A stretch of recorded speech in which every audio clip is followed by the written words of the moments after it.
Merci. Alors, chers amis, parce que j'en ai beaucoup et j'espère en avoir d'autres après vous avoir parlé, même si, comme vous l'avez compris, je suis dans ma période de liberté qui me permet de dire avec franchise ce que j'estime être mon devoir de femme politique. Mais je voulais d'abord vous dire, et que c'est très important pour moi, que c'est un honneur tout particulier d'être ici avec vous. Ça fait plusieurs années que je suis vos rencontres, je connais beaucoup d'entre vous, et pourtant, je n'ai jamais pensé auparavant que ma place était ici. Vous formez un courant du Parti socialiste, j'étais la secrétaire nationale d'un autre parti, chacun sa place, chacun dans son rôle, voilà ce qu'était ma conception. Pourtant, si l'on regarde les choses, franchement, ça fait longtemps que nous travaillons ensemble, avec beaucoup d'entre vous, que j'ai appris à connaître, avec certains avec qui nous nous sommes parfois un peu frottés, voire affrontés, avec qui nous avons aussi mené, et notamment quand nous étions dans l'opposition, des combats partagés, et avec des sujets sur lesquels, je le dis avec simplicité, nous nous sommes mutuellement convaincus. Je viens donc d'abord ici en voisine des Landes, cette terre de cœur, et donc je voudrais faire un salut très amical à Henri Emmanuelli, parce que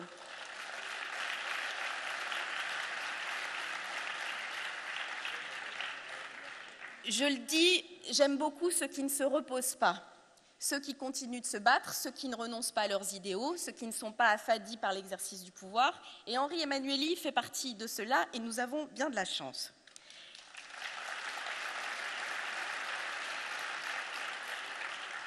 Ça ne se mesure pas forcément en public, ça ne se mesure pas par l'appartenance à un courant, ça se mesure quand un haut responsable de la Caisse des dépôts ose dire un certain nombre de vérités dans un bureau très ouaté où il y a une dizaine de personnes à l'Élysée. C'est dans ces moments-là que c'est plus difficile, mais sans doute plus utile d'être fidèle à ses convictions. Je voudrais aussi faire un clin d'œil d'amitié à Stéphane Delpera, avec qui nous avons eu beaucoup de discussions politiques sur ces sujets. Et je veux aussi dire que je suis heureuse de voir ceux qui ont pris l'habitude de me supporter, notamment au Conseil régional d'Île-de-France, avec mon ancien collègue président du groupe socialiste à la région, Guillaume Balas, étant donné les mois que nous avons passés à d'abord parfois polémiquer et ensuite à construire ensemble. Et je crois fondamentalement, mais j'y reviendrai, à cette capacité de se contaminer mutuellement dans le bon sens. Et puisque nous sommes dans l'amitié et le voisinage, je ne peux pas ne pas faire un clin d'œil à Fanelli, ma députée voisine avec qui nous travaillons, et j'espère, mais j'y reviendrai, nous travaillerons encore davantage à l'Assemblée nationale. Je veux vous rassurer tout de suite, je ne vais pas passer tout mon temps de parole à remercier tout le monde, mais je crois fondamentalement que la politique ne se fait pas avec des êtres désincarnés. Et je crois aussi, tout aussi fondamentalement, que les liens que l'on tisse les uns avec les autres, la confiance qu'on peut s'accorder sont décisifs. Alors évidemment, c'est un plaisir de te retrouver, Benoît. Un vrai plaisir, parce que nous ne nous sommes jamais vraiment quittés, quoique, je dois vous faire une confession, ça fait plusieurs années que nous partageons et que nous confrontons nos analyses. Et je me souviens de deux moments importants. D'abord, un voyage de retour d'un procès à Amiens, celui des Conti, celui de Xavier Mathieu, un moment où toute la gauche était là pour les soutenir, des gens qui nous ont fait confiance. Et à chaque moment de responsabilité, c'est aussi à eux que je pense, à ceux et celles qui nous ont fait confiance quand nous étions dans l'opposition, qui comptaient sur nous au pouvoir. Et nous ne pouvons pas ne pas regarder la réalité en face. Beaucoup d'entre eux sont plus que déçus, ils se sentent trahis. Il y avait un autre moment, Benoît, dont tu te souviens peut-être pas, mais moi très précisément, c'est le 15 mars 2011. Si je ne me trompe pas, tu venais d'avoir une fille. C'était 4 jours après le début de la catastrophe de Fukushima. Et nous nous sommes lancés à la tribune, tous les deux, c'était la campagne des cantonales, sur un débat passionnant sur le nucléaire. Au moment où je crois que les coutures commencent à craquer sur ce sujet en France, je sais et je le redis à quel point ces discussions sont nécessaires, utiles et nous devons construire ensemble. Je veux donc saluer devant vous un des ministres de la République qui s'est le plus battu pour que nous soyons fidèles à nos engagements. C'est le ministre qui a donné une loi cadre au tiers secteur, et c'est une excellente chose. C'est celui qui a permis de faire en sorte que l'éducation nationale conserve les moyens que nous avons engagés, que nous avions promis.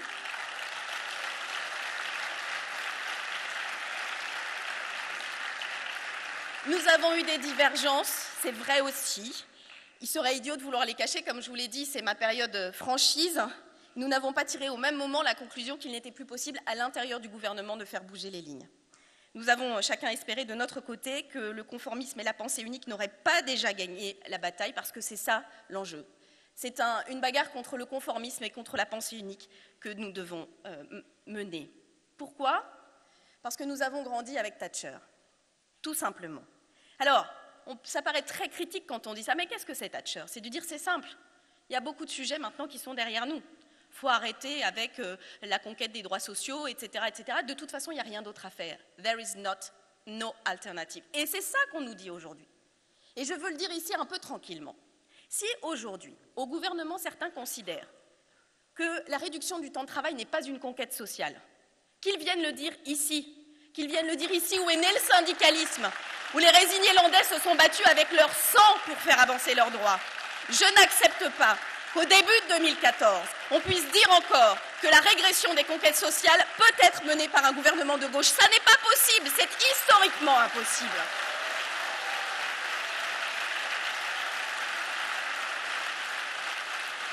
Et ça n'est pas un effet de tribune. Ça n'est pas un effet de tribune. La conquête des droits sociaux, elle vient de loin. Elle a été difficile. Et on le disait entre nous, oui, c'est plus facile pour nous aujourd'hui. Bien sûr que c'est moins risqué. À une époque, ils affrontaient les baïonnettes de la garde. Ça n'est plus le cas. Nous avons la possibilité de parler, nous avons la possibilité d'agir, nous devons l'utiliser. Et c'est ce que je veux vous dire ici ce matin, parce que nous n'avons ni à nous glorifier, ni à nous rassurer, ni à nous tenir chaud entre nous en ayant sûr d'avoir raison. Nous avons, et là, Pierre Laurent a parfaitement raison, à refuser de considérer que la juxtaposition de nos critiques sera facteur de quelque chose d'utile. Oui, nous devons agir ensemble. Pourquoi nous devons agir ensemble ? Parce que nous avons des devoirs envers les Français. Vous, moi, pendant 10 ans, nous avons été dans l'opposition. Nous avons combattu Nicolas Sarkozy pour faire gagner la gauche et les écologistes, rassemblés sur un travail qui vient de loin, depuis 2009, en tirant le bilan, nous, de notre succès et de ce qu'il nous obligeait pour la suite, et vous, de vos difficultés. Qu'est-ce que nous en avons fait ? Est-ce que quelqu'un ici imaginait, 2 ans et demi après la victoire, penser, ressentir ce qu'il ressent en tant que militant de gauche ? Est-ce que quelqu'un imaginait que nous aurions pu dilapider autant d'espoir si vite, autant d'espoir patiemment construit, autant de conquêtes patiemment accomplies ? C'est anormal, c'est injuste pour ceux qui nous ont fait confiance, c'est injuste pour ceux qui se sont battus, c'est injuste pour les élus locaux. Ça n'est pas normal.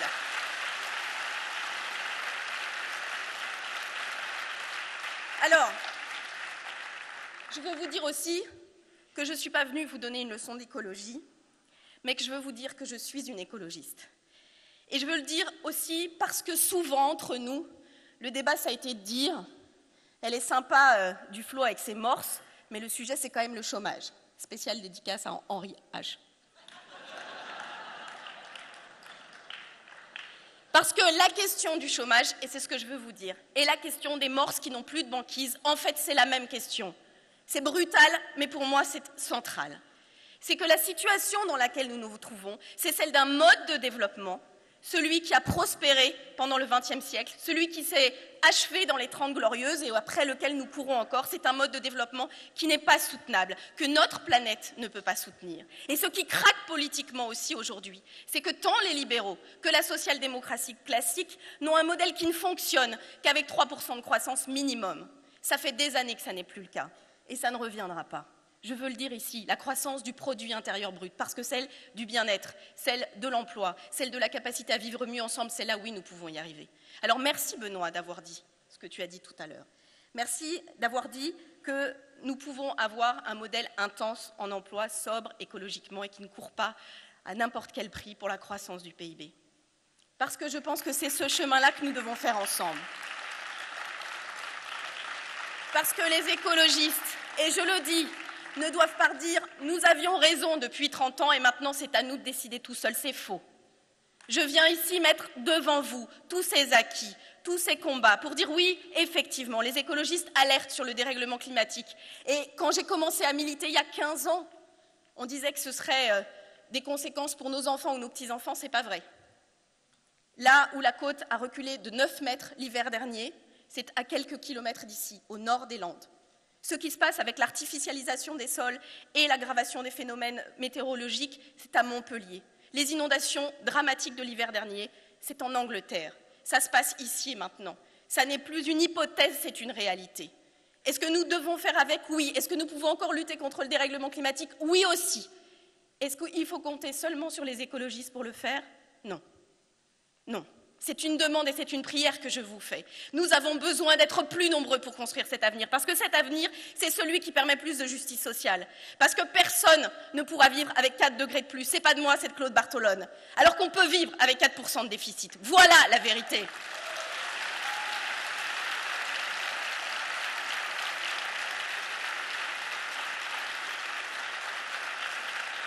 Alors, pour décider, il faut savoir, et ce débat sur la croissance, nous devons l'avoir. Mais pourquoi nous l'avons?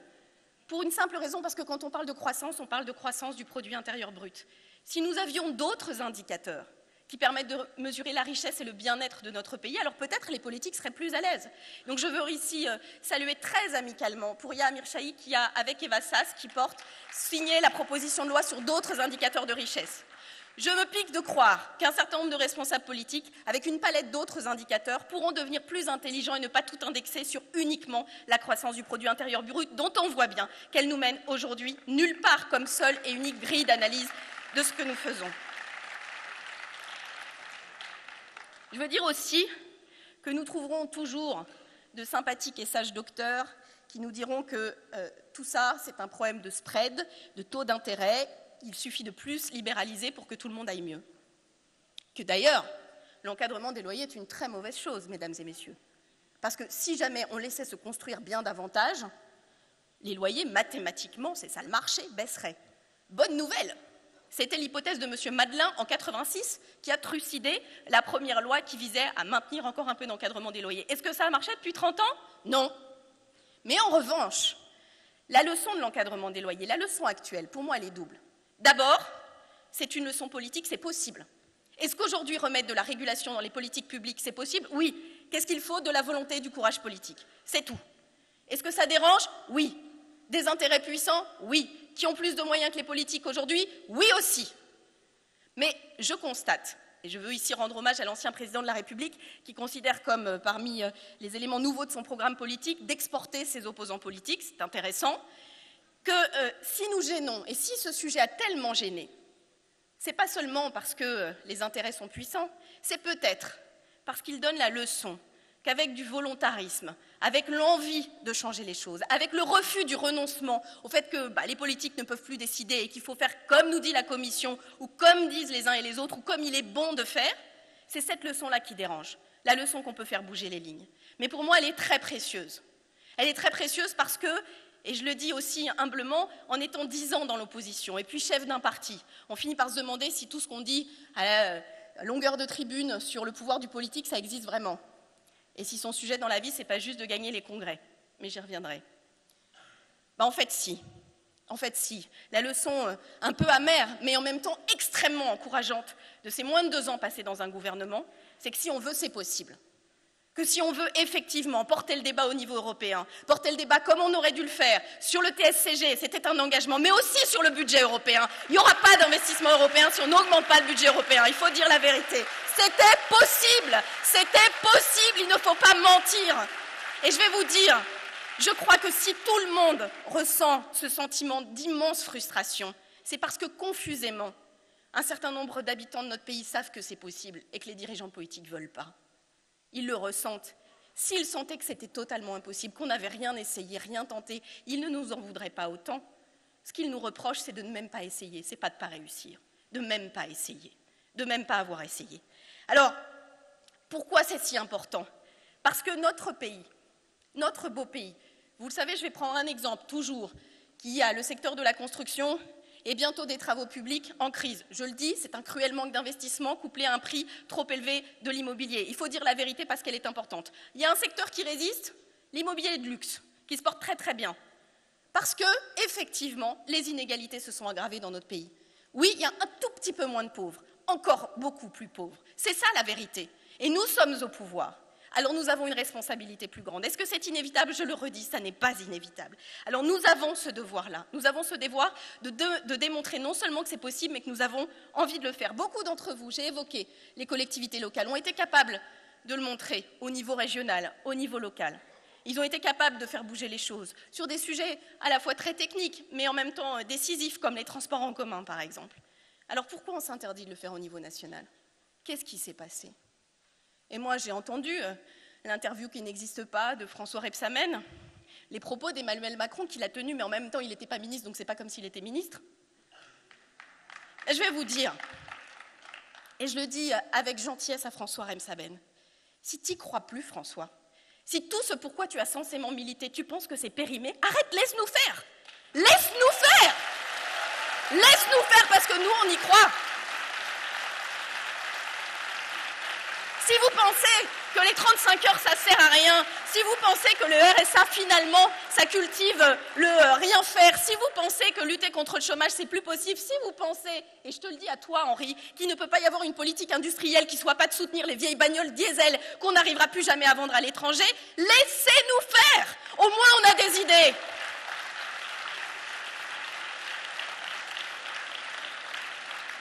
Je pense que le monde et la société se transforment plus vite que les politiques.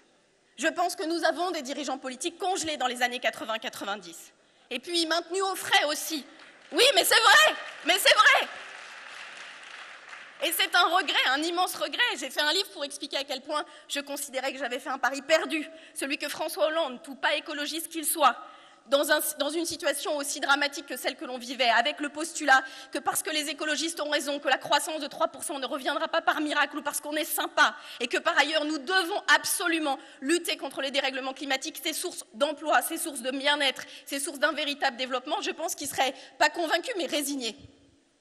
C'était ça que je pensais. Je me suis trompée. Je ne pensais pas qu'on pouvait imaginer donner comme horizon à notre pays, aux habitants de ce pays, la lutte infinie contre les déficits publics. Est-ce qu'il faut maintenir l'accroissement de la dette? C'est une écologiste qui vous le dit, non. Est-ce que c'est un objectif? Non. Est-ce que c'est un moyen? Peut-être. Mais est-ce qu'il ne prime pas sur ce chemin? C'est le devoir d'investissement, c'est une évidence. Nous avons un devoir d'invention et d'investissement. Est-ce que ça coûtera cher d'engager la transition écologique? Oui, des milliards et des milliards. Qu'est-ce qu'on fait si on ne le fait pas? Ça coûtera beaucoup, beaucoup, beaucoup plus cher. Aujourd'hui, c'est démontré. Alors faisons le choix du très cher qui marche plutôt que de l'ultra cher qui nous emmène dans le mur. Voilà ce qu'il faut dire aujourd'hui.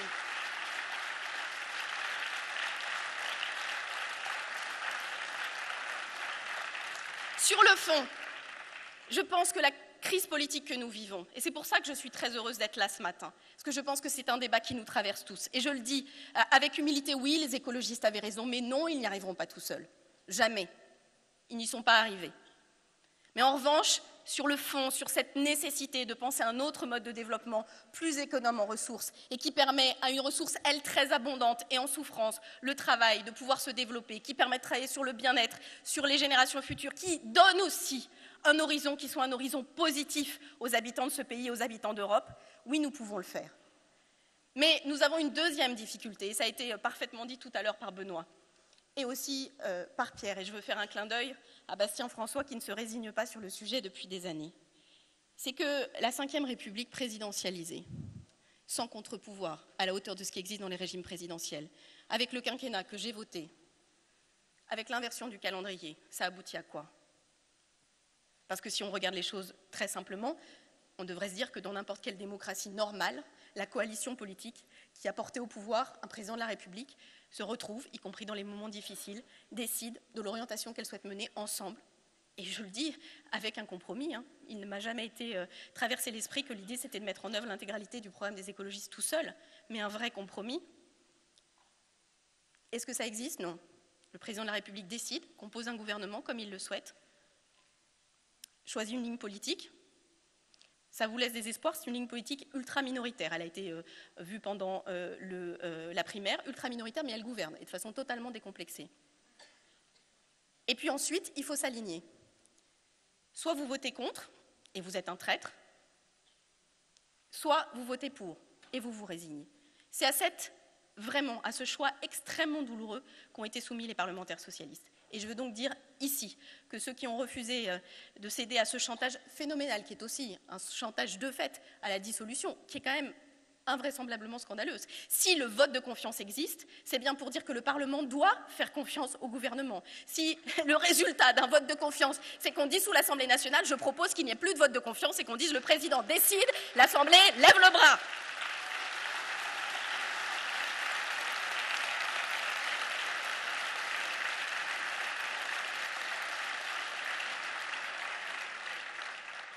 Alors, tout ça existe néanmoins. Et la question, comme d'habitude, comme à d'autres moments, c'est mais c'est quoi le plan B? Est-ce que le plan B, c'est de faire la coalition des frustrés de ceux qui ne sont pas au gouvernement? Il faut dire les choses puisque c'est ça qui se dit. Est-ce que le plan B, c'est la petite gauche contre les gens raisonnables, sensés, qui eux ont compris comment il fallait gouverner? Je pense que c'est ni l'un ni l'autre. Parce qu'aujourd'hui, il n'y a rien qui trouve crédit de manière évidente aux yeux des uns et des autres. Pourquoi? Parce que je pense que l'essentiel de ce qui doit nous rassembler, ce n'est pas seulement de faire une coalition entre nous, ce n'est pas seulement de se tenir chaud ni de se faire plaisir, c'est de vraiment inventer l'avenir et c'est de ne pas se résigner. Parce que ce qui est en train d'arriver dans toutes les têtes, et je ne vais pas en parler beaucoup, c'est que finalement, la seule véritable alternative, pour utiliser ton mot, c'est une femme blonde du Front National, parce que les autres, ils font à peu près tous pareil. C'est ça qui est en train de s'installer dans le pays.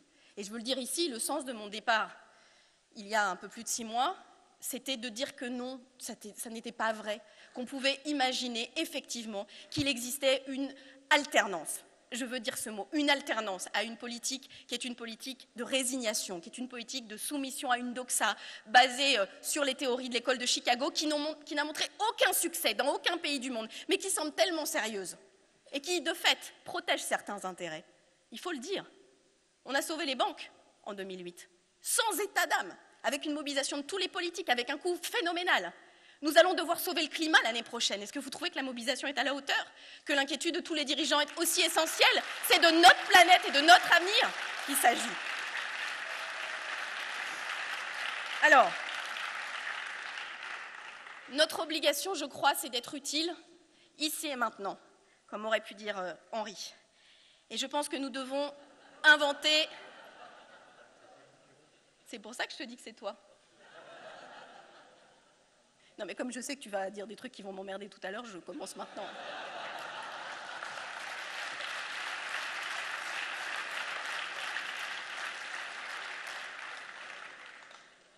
Nous devons inventer une forme nouvelle. J'ai beaucoup tourné ces sujets dans ma tête.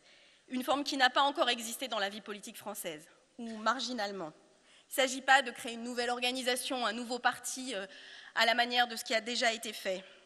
Les partis sont nombreux déjà, et pour certains d'entre eux, ils sont trop vieux. Je le dis avec tranquillité, j'en ai dirigé un, puis un autre, enfin un peu le même,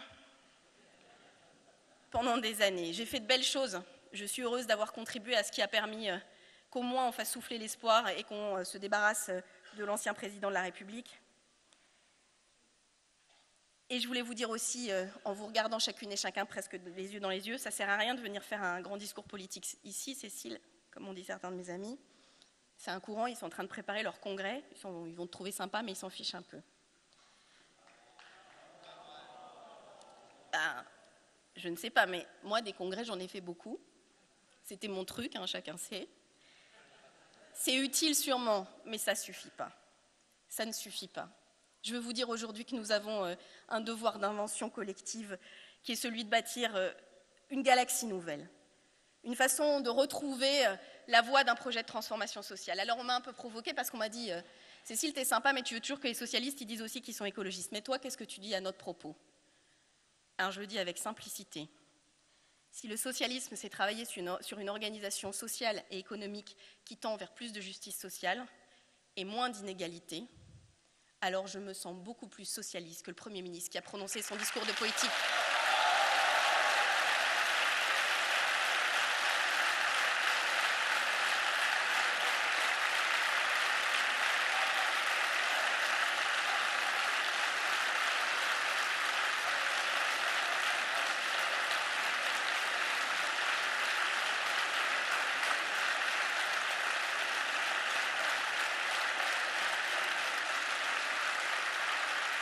J'ai compris, hein.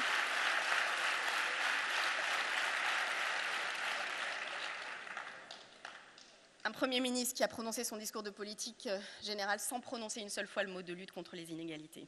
Ça n'a pas été beaucoup relevé. Mais c'est ça la défaite de la pensée et du combat. Et c'est vraiment ce à quoi je veux nous inviter. Je le redis avec une infinie humilité. Vous avez de grandes figures. Les écologistes sont beaucoup plus neufs.